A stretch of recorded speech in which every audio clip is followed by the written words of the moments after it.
So friends, हमने पिछले lecture में क्या देखा था कि ग्राफ क्या होता है और उसका एप्लीकेशन क्या होता है। हमें फ़िज़िक्स में एक्चुअली ग्राफ की ज़रूरत क्यों पड़ती है, ये सारी चीज़ें हमने पिछले वीडियोज़ में देख रखी थी। एक बार फिर से हम उसको रिवाइज़ कर लेते हैं, फिर फर्दर हम अपने लेक्चर में आगे बढ़ेंगे। तो हमने क्या देखा था कि ग्राफ क्या होता है। जब भी हम कोई एक्सपेरिमेंट करते हैं, जब भी हम कोई प्रैक्टिकल एग्जांपल लेते हैं लाइफ से, फॉर एग्जांपल आपने एक रोड पे अपनी कार चलाना शुरू करी। आपने पहले 3 मिनट में 1 किलोमीटर डिस्टेंस कवर करी, अगले 5 मिनट्स में 1.5 किलोमीटर डिस्टेंस कवर करी, और फिर अगले 10 मिनट्स में 2 किलोमीटर डिस्टेंस कवर करी। तो इससे क्या हुआ कि ये जो एक्सपेरिमेंट हुआ, इस एक्सपेरिमेंट से हमारे पास कुछ डेटा निकल के आया। जब इस डेटा को हम क्या करते हैं, एक पिक्चोरियल फॉर्म दे देते हैं, यानी कुछ विजुअल्स की फॉर्म में, पिक्चर्स की फॉर्म में रिप्रेजेंट कर देते हैं, उसको हमने ग्राफ बोला था। और ग्राफ की एप्लीकेशन क्या होती है? जब भी हम ग्राफ देखते हैं तो हमें बहुत लंबी चौड़ी कैलकुलेशंस करने की ज़रूरत नहीं पड़ती है। हम सीधा किसी भी ग्राफ को देख के और बता सकते हैं कि इस पॉइंट पे जो ऑब्जेक्ट होगा उसने इस टाइम पे कितनी डिस्टेंस कवर करी होगी, क्योंकि इसमें हमें सीधे सीधे सारी डेटा हमारी आंखों के सामने होता है। हम इजीली उसको देख के कंपैरिजन कर सकते हैं कि किस ड्यूरेशन ऑफ टाइम के बीच में ऑब्जेक्ट की क्या डिस्टेंस रही है। सो ग्राफ जो हेल्पफुल होते हैं, हमें हेल्प करते हैं दो या दो से ज़्यादा क्वांटिटीज़ को कंपेयर करने के लिए। इसलिए ग्राफ की हमें बहुत बहुत बेनिफिशियल होते हैं ये। फिर फर्दर हमने देखे थे ग्राफ के टाइप्स। पहला हमारा ग्राफ का टाइप कौन सा था? डिस्प्लेसमेंट टाइम ग्राफ, जो कि हमने अपने पिछले लेक्चर्स में डिस्कस कर चुके हैं। तो इस लेक्चर में हम उसी का एक अगला पार्ट डिस्कस करने वाले हैं, जो कि क्या है? Velocity time graph. So let's see what is this velocity time graph. Velocity time graph, for example, अगर आप एक कार चला रहे हैं, फॉर एग्जांपल आपने, जब आप हाईवे पे मूव कर रहे हैं तो आपकी स्पीड क्या होगी? फास्टर होगी, सीधी सी बात है, क्योंकि हाईवे पे कोई ट्रैफिक नहीं, कोई जाम नहीं, कोई मार्केट नहीं, तो हाईवे बिल्कुल साफ़ रहेगा, आप ज़्यादा स्पीड के साथ मूव करोगे।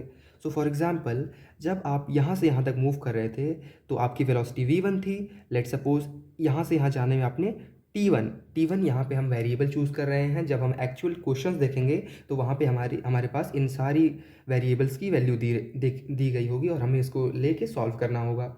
तो फॉर एग्जांपल, जब आप यहाँ से यहाँ मूव कर रहे हो तो आपकी स्पीड वेलोसिटी कितनी है? v1 है, और आपने टाइम कितना लिया? t1। अचानक से अब आप मार्केट के बीच में आ गए। जब आप मार्केट के बीच में आएंगे तो आपकी वेलोसिटी क्या होगी?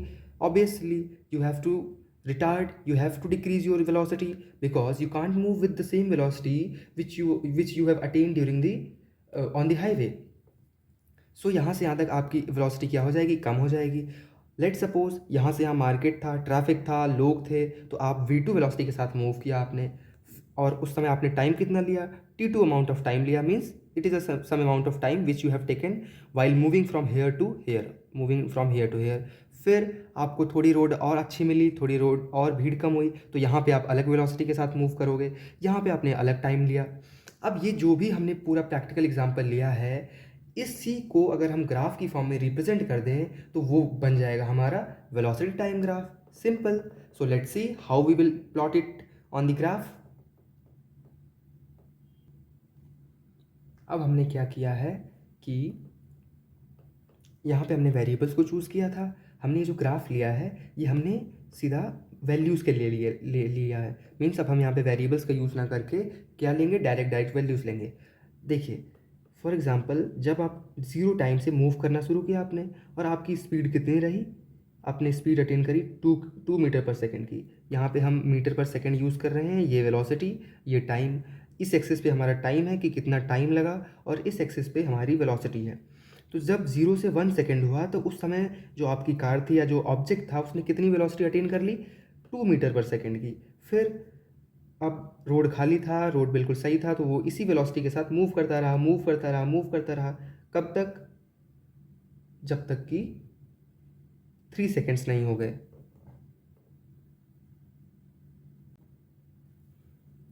तो जब आप यहाँ से यहाँ मूव किया मीन्स कि 1 सेकेंड से लेकर 3 सेकेंड के बीच में जो ऑब्जेक्ट था बिल्कुल प्लेन रोड थी, कोई प्रॉब्लम नहीं हुई, कोई ट्रैफिक नहीं, कोई भीड़ नहीं, तो उसकी वेलोसिटी वो सेम स्पीड के साथ, सेम वेलोसिटी के साथ मूव करता रहा।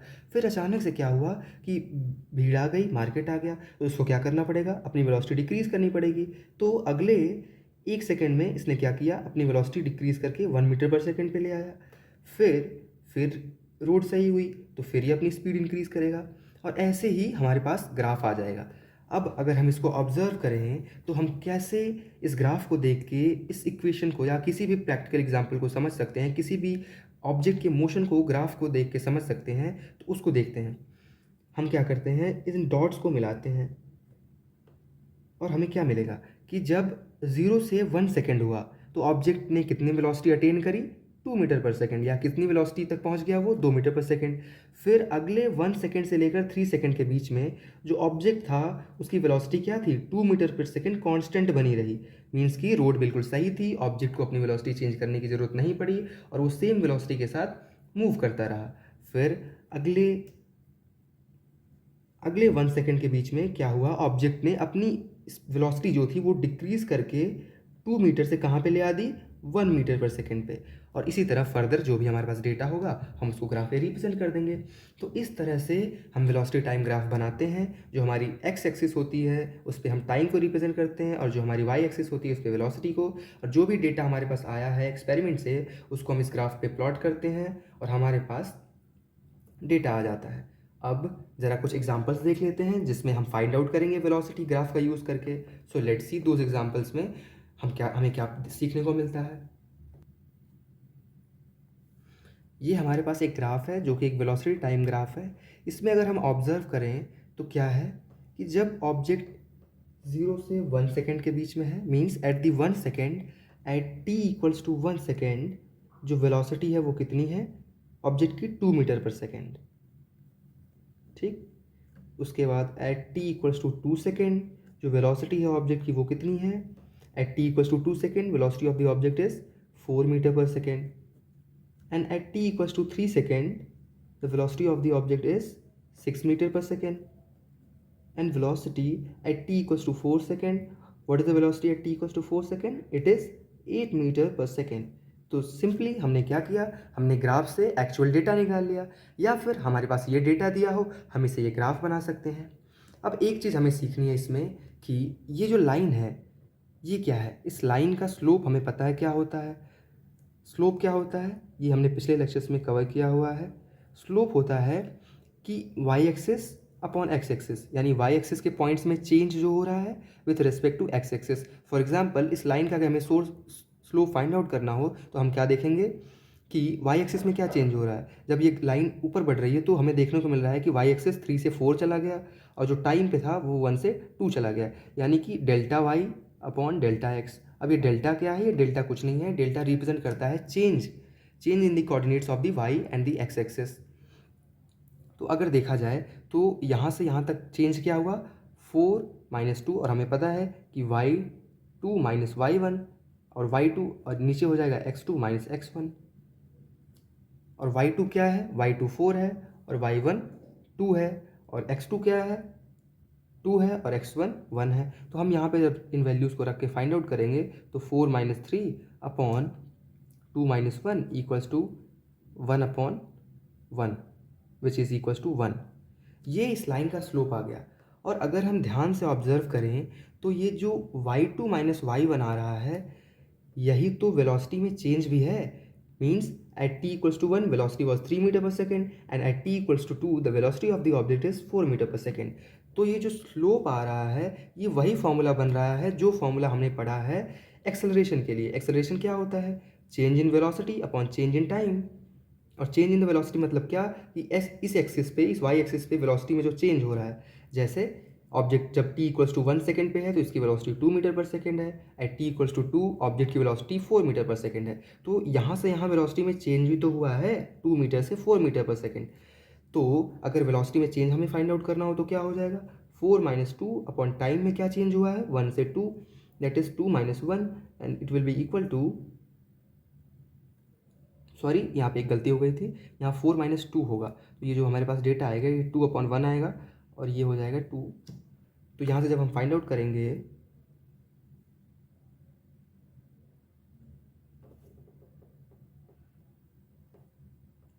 तो यहाँ से जो चेंज इन द वेलोसिटी आ जाएगा वो क्या आ जाएगा, 2/1, that will be equal to 2 metre per second square.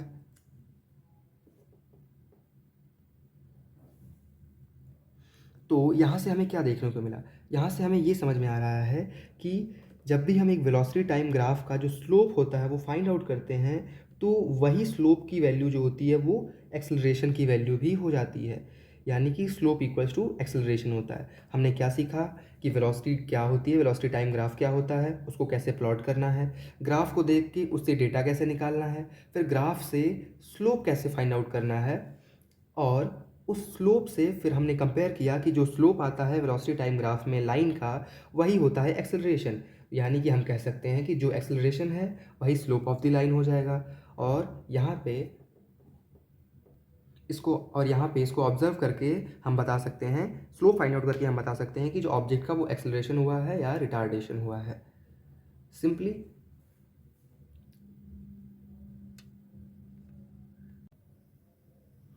तो हमने देख लिया कि जब हमारा स्लोप अपवर्ड जा रहा होगा तो उस ग्राफ का जो स्लोप होगा वो अपवर्ड जा रहा होगा, तो हम सिंपली वहाँ से क्या फाइंड आउट कर सकते हैं, स्लोप फाइंड आउट कर सकते हैं, और स्लोप फाइंड आउट करके फिर हम उसका एक्सेलरेशन फाइंड आउट कर सकते हैं। अब अगर हमारा ग्राफ कुछ इस प्रकार हो जिसमें कि ऑब्जेक्ट की वेलोसिटी डिक्रीज़ हो रही हो, मींस कि आप पहले फास्ट चल रहे थे, फिर किसी कारण से आपको क्या करना पड़ा, अपनी वेलोसिटी को डिक्रीज़ करना पड़ा, तो उस केस में हमारे पास कुछ इस प्रकार का ग्राफ आएगा जिसमें कि जो ऑब्जेक्ट की वेलोसिटी है वो टाइम के साथ साथ डिक्रीज़ हो रही है। ये ग्राफ है, आप इसको थोड़ा इग्नोर कर दीजिएगा। जब ऑब्जेक्ट 0 से 1 टाइम सेकेंड पे था तो उसकी वेलोसिटी 12 मीटर/सेकेंड थी, लेकिन जैसे 1 से 2 के बीच में आया तो उसकी वेलोसिटी डिक्रीज़ हो गई, फिर जैसे ही 3 पे आया तो उसकी वेलोसिटी 0 हो गई, यानी ऑब्जेक्ट क्या हो रहा है, रिटार्डेशन हो रहा है। हमने पढ़ा है कि जब एक्सेलरेशन का अपोजिट हो तो उसको हम क्या बोल देते हैं, रिटार्डेशन। मतलब कि अगर किसी ऑब्जेक्ट की वेलोसिटी टाइम के साथ साथ बढ़ रही है तो उसको हम बोल देते हैं एक्सेलरेशन।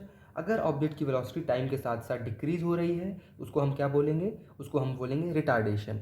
बस उसी का अपोजिट है और इसमें कोई डिफरेंस नहीं है। तो उस केस में हमारे पास कुछ ग्राफ ऐसा आएगा, और इस केस में भी हम इसका स्लोप फाइंड आउट करके हम जो भी वैल्यू आएगी उसको हम क्या बोलेंगे, वो ऑब्जेक्ट का रिटार्डेशन आ गया। जैसे इस वाले ग्राफ में हमने स्लोप फाइंड आउट करके एक्सेलरेशन फाइंड आउट कर लिया, उसी तरह से इस वाले ग्राफ में जो उसका रिटार्डेशन आएगा वो भी किसके इक्वल आएगा, इस ग्राफ के स्लोप के इक्वल आएगा। For example,